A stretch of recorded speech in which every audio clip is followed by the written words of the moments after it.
2 minutos, nós estamos de volta e vamos diretamente para a coletiva. Delegado Mário Souza falando sobre o caso da mala. Adequada para que nós pudéssemos capturar ele, e deu certo, né?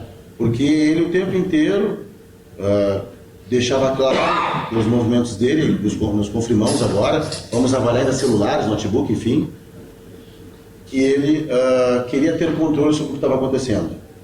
Isso é o que me preocupava. Eu conversei muito com o delegado Lacerda, e ele ouviu muito a minha preocupação o tempo inteiro, mais com o André e com os agentes. Estava muito preocupado com isso. Ele estava antecipando. Nós conseguimos antecipar mais do que ele e realizar a prisão. Graças a Deus. Enfim. Eu acho que vamos passar o outro também, né? Só... Que aconteceu, recuperando o que disse há pouco o delegado Mário Souza, que a data do crime foi dia 9 de agosto, dia 13, aquele saco foi descoberto na rua Fagundes Varela, bairro Partenon. Aí no dia 1º de setembro, esse descarte da mala na rodoviária, que depois foi encontrado, e ontem aconteceu a prisão desse homem. Vamos continuar ouvindo. Ele quis reproduzir esse crime, é um crime notório, muito famoso, que aconteceu no ano de 1928 em São Paulo, onde um imigrante italiano, ele matou e esquartejou a própria mulher e abandonou os restos mortais dela dentro de uma mala na Estação da Luz. A Estação da Luz se não for é uma das mais famosas estações de trem ali de São Paulo. E foi um caso que ele é conhecido até hoje, ele é estudado até hoje, um caso que houve muita repercussão. Inclusive essa mala, hoje ela está em exposição ali no Museu da Polícia Civil de São Paulo, e é um fato que ele foi muito parecido com esse crime que ocorreu aqui no Rio Grande do Sul. Pode passar. Só pode ficar aqui nesse aqui, vou ter algumas imagens fortes, tá, pessoal? A Polícia Civil segue mostrando alguns materiais para explicar a cronologia do que houve. Esse crime da mala, que tem quase 100 anos, tem algumas similaridades, entre aspas, né? Porque foi mais simples a nível de investigação, se observar, mais simples entre aspas, porque não tinha algumas coisas que hoje tem. Porque foi no único ato, né? E ele não queria se matar, ele não queria ter um último ato final. E o assassino, em tese, não queria ter controle sobre a polícia, sobre o Estado, sobre a sociedade. No caso de Porto Alegre, por isso que a gente fala da inspiração do filme, que é o filme Seven, né? 7 Pecados Capitais, ele demonstrava que queria ter um controle com o que ele fazia, né? E fez em atos. E também falou que, isso ele falou abertamente, que tinha a intenção de tirar a sua própria vida. Esse é aquele... Só volta ali, por favor. Aí, esse é o primeiro ato dele. São as primeiras partes que ele abandonou do corpo. Tá? Pode passar? Aqui o segundo ato. Os delegados fazem referência a um caso que, inclusive, o Stout recuperou essa semana na coluna, o crime da mala de uma italiana, Maria Feia, que foi morta em São Paulo em 1928.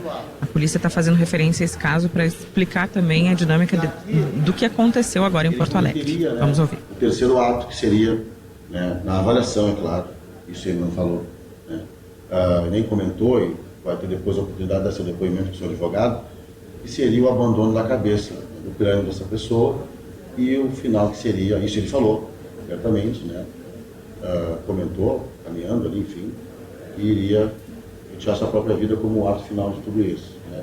Claro que ele não encadeia propositalmente, porque ele é muito inteligente, parece ser muito inteligente, né, ele não encadeia as ideias dessa forma.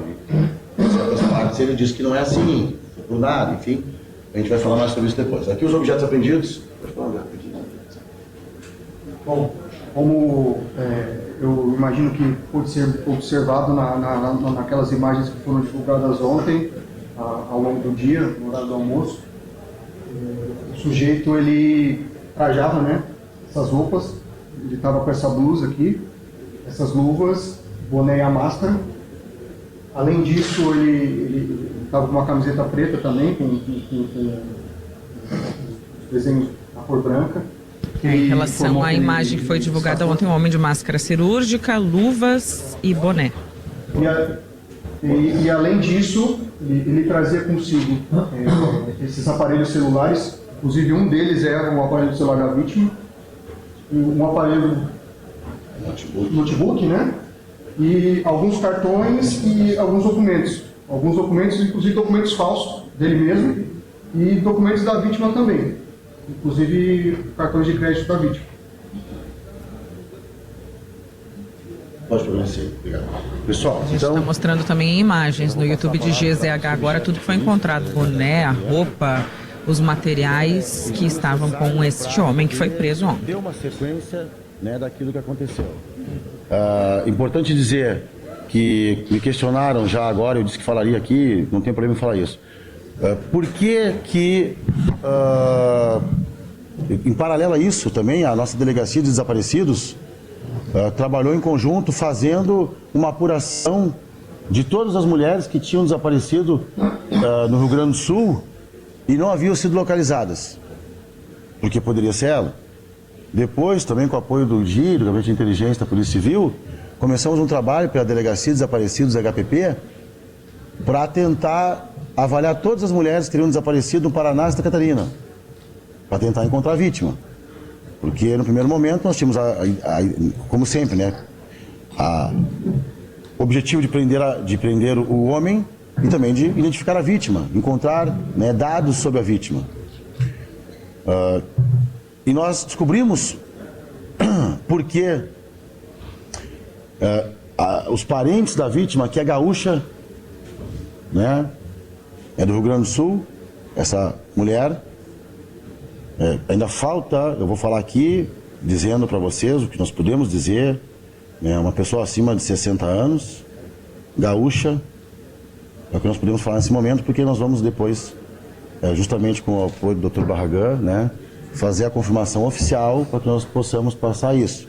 Mas essa mulher é gaúcha, tinha um relacionamento com ele, ele também teve, isso está muito claro no que os policiais observaram, a intenção em retirar dinheiro dessa mulher, em usar seu dinheiro, em pegar suas questões econômicas. E vejam só, enquanto o delegado está detalhando tudo isso, a repórter Adriana Elion deu a informação de que esse homem, que é um publicitário preso por causa da mala, matou e concretou a própria mãe em um armário de apartamento no ano de 2015. Ai, que horror, Ele foi condenado em 2018 por ter cometido esse crime, matou a mãe, concretou o corpo dela dentro de um armário num apartamento no bairro Montserrat. Ela tinha 76 anos e levou 13 facadas no ano de 2015. Como é que estava solto?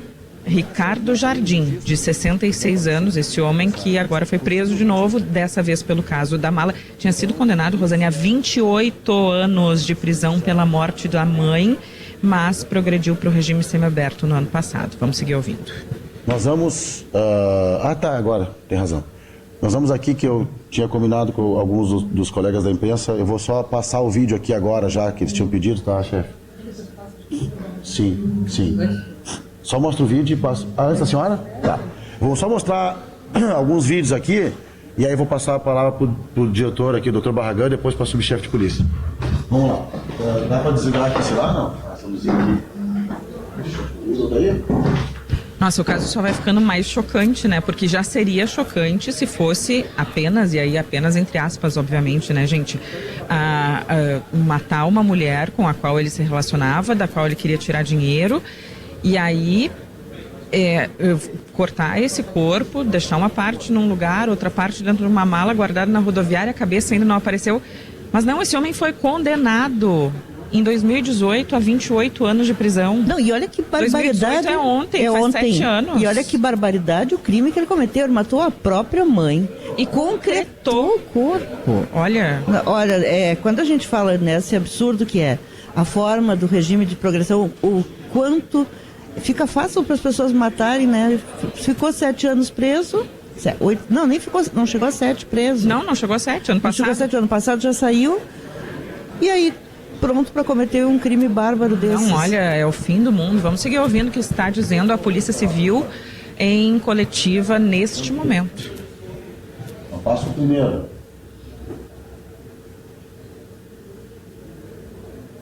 Primeiro vídeo, tá lá. O primeiro dele conduzindo a mala, puxando a mala. chamar para o YouTube de GZH. Acompanhe agora no YouTube de GZH essa apresentação da polícia que está mostrando imagens, inclusive, do que foi apreendido junto com esse homem. Força, né? E a mala está identificada. Ele colocou aqui, todos os requisitos normais para fazer o depósito da mala. Pode deixar rolar o vídeo. Pode deixar andar lá. Colocou todos os requisitos ali, como se fosse uma atividade normal, né? Pagou, enfim, para poder deixar esse material lá. Pode passar, tá lá, pode deixar passando o vídeo. Não, pode passar isso do primeiro, tá lá. Dá o play. Dá o play só. Fechou, tranquilo. Deixa rolar o vídeo. O fato que chamou a atenção... Não, primeiro, tá lá. Primeiro aí. Esse aí. Conduzido, deixa esse aí andar agora.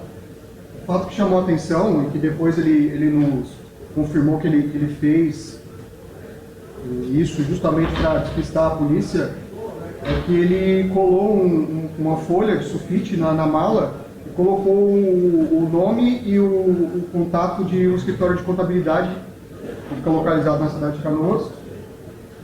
E foi, né, onde nós inicialmente tentamos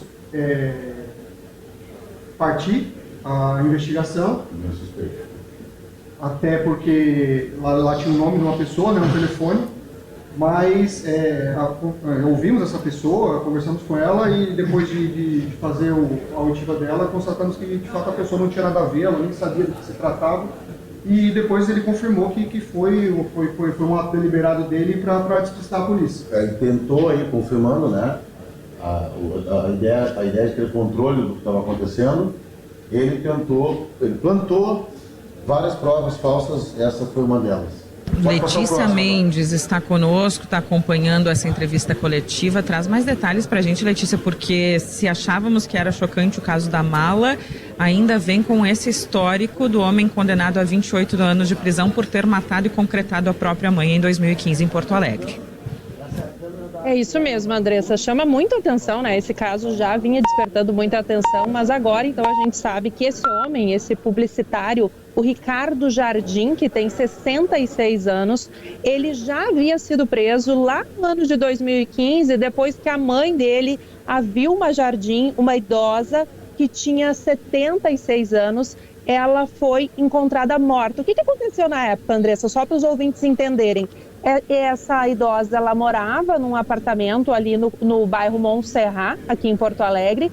Ela sumiu. Chama a atenção que neste caso, assim como neste caso da mala, agora dessa vítima aí, que segundo a polícia era a namorada deste homem, ele acabou usando alguns subterfúgios para enganar as pessoas na volta. No caso da mãe dele, ele disse aos familiares que ela tinha ido viajar, que a dona Vilma tinha ido viajar, e que por isso ela sumiu. Ela ficou um bom tempo desaparecida até se descobrir que essa idosa estava dentro de um móvel que ele mesmo, que o filho havia encomendado e havia sido concretada dentro desse apartamento. E agora a polícia descobriu que no caso dessa namorada, ele chegou a usar o telefone da vítima para se comunicar com pessoas próximas dela, claro, para se passar por ela, para que não percebessem o desaparecimento. Por isso que, segundo a polícia, não havia registro do desaparecimento dessa mulher. Então, Andressa, se mostra aí, né, um crime, segundo a polícia, muito bem planejado. A polícia ainda está tentando entender um pouco melhor a motivação. Trata, neste momento, como um feminicídio, já que havia uma relação íntima entre eles, mas também com uma motivação financeira. Esse é outro ponto em comum em relação à morte da mãe dele. Por quê? Esse homem, o Ricardo Jardim, segundo a polícia, ele matou a mãe com um interesse financeiro. Por quê? Porque a mãe havia ficado viúva pouco tempo antes, o pai dele havia falecido, e ela havia recebido algumas apólices de seguro no valor de R$400 mil. E agora, segundo a polícia, também houve motivação financeira. Ele também estava fazendo uso de bens da vítima, dos cartões da vítima. Claro que a Andressa ainda é muito recente, né, essa investigação, a polícia ainda está tentando entender um pouco melhor. Esse homem foi preso na noite de ontem, numa pousada aqui na zona norte de Porto Alegre. Ele foi ouvido, mas não trouxe muitos detalhes, mas já chama atenção, né? Bastante similaridade entre esses dois casos. Esse caso que aconteceu lá no ano de 2015, pelo qual ele foi condenado, ele chegou a ficar preso, mas no ano passado ele recebeu direito a ir para o semiaberto ou ter instalação de tornozeleira eletrônica, acabou foragindo e cometeu esse novo crime. O delegado, Letícia, falou há pouco sobre a vítima, que é uma mulher gaúcha. Tinha se falado nos últimos dias na faixa dos 50 anos. Tem mais alguma informação sobre essa vítima da mala? Então, Andressa, na verdade essa vítima, pelo que a polícia informou até o momento, eles não divulgaram o nome, tá? Porque eles estão esperando, pelo menos até agora, né? Porque estão aguardando a identificação oficial do Instituto Geral de Perícias, mas é uma mulher de 65 anos de idade, ela tinha um ano a menos que o Ricardo Jardim. Ela, segundo a polícia, ela morava na mesma pousada que ele, ali também pela região da zona norte de Porto Alegre, e eles tinham um relacionamento. A polícia ainda não sabe detalhar há quanto tempo, porque ele não trouxe muitos detalhes. Ele só informou que era uma pessoa com quem ele mantinha esse relacionamento e que ele acabou matando essa mulher e decidiu, então, fazer esse ato bárbaro aí, né, de espalhar o corpo dessa vítima por diversas partes aqui de Porto Alegre. A polícia, inclusive, ainda está tentando localizar onde foi que ele descartou a cabeça dessa vítima. A polícia acredita que ele pretendia fazer um novo ato, que ele pretendia descartar essa cabeça em outro ponto para chamar a atenção. A polícia entende que ele estava fazendo isso tudo de forma muito premeditada, mas em relação a informações mais detalhadas sobre a vítima, ainda não foram divulgadas. Letícia Mendes acompanhando, vai em seguida nos trazer mais um resumo daí, tá, Letícia? Segue ouvindo o que estão dizendo os delegados nessa apresentação da Polícia Civil a respeito desse caso chocante ao quadrado. Já era muito, já chamava muito atenção. Agora, então, com o histórico, e aí, de novo, né, Rosane, a gente vai falar aqui de um problema que é maior, o problema da origem, que começou cumprindo pena no regime fechado, deu pouquíssimo tempo, passou para o regime semiaberto e saiu do sistema carcerário. Quer dizer, ele cometeu mais um crime bárbaro, sendo condenado pela morte da mãe que foi concretada. Olha. Quando alguém para progredir de regime, isso tudo vai ter que ser agora, se fazer essa retrospectiva. Alguém para progredir de regime não é simplesmente assim, já passou 6 anos, progride. Tem que passar por uma avaliação psicológica, psiquiátrica, tem que ter bom comportamento na cadeia, tem que ter uma série de coisas. Como é que esse homem foi liberado? É a pergunta que vai ficar no ar aqui até que alguém responda. Quem liberou? Por que liberou? Com que elementos liberou? E o Ministério Público também é presente nesse processo. Então... Não, e bom comportamento. O cara que matou a mãe e concretou qual é o bom... Só faltava ter mau comportamento ainda. Ele conseguiu um bom comportamento dentro da prisão para sair e matar outra mulher. É realmente assustador o que a gente está ouvindo aqui, porque até então já era um crime bárbaro o suficiente para impactar todo mundo. Com essas revelações, fica ainda mais impactante.